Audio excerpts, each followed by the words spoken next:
வணக்கம்ங்க. நான் உங்கள் தினேஷுங்க. திருப்பூர் மார்க்கெட்டோட அனைத்து வகையான காய்கறி விலை நிலவரம் தெரிஞ்சுக்கணுன்னா நம்ம உங்கள் விவசாய தோழன் யூடியூப் சேனலை விலை தேவைப்பட்டவங்க சப்ஸ்கிரைப் பண்ணி வச்சுக்கோங்க. வாங்க அனைத்து காய்கறி விலை நிலவரத்தை பார்க்கலாங்க.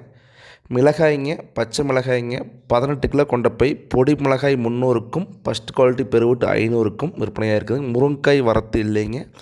அவரைக்காய் 20 கிலோ கொண்ட பை 900 to 1350 வரைக்கும் விற்பனையாக இருக்குதுங்க. புடலங்காய் பந்தல் ஐட்டம் பார்த்திங்கன்னா 400 to 600க்கும் 15 கிலோ கொண்ட பை விற்பனையாக இருக்குதுங்க. சுரைக்காய் பார்த்திங்கன்னா பந்தல் ஐட்டம் 400க்கும் தரை பார்த்திங்கன்னா 200 to 250க்கும் விற்பனையாக இருக்குதுங்க. எடை பார்த்திங்கன்னா 15 கிலோ வருங்க. பாகற்காய் பார்த்திங்கன்னா 15 கிலோ கொண்ட பை 500 ரூபாயிலிருந்து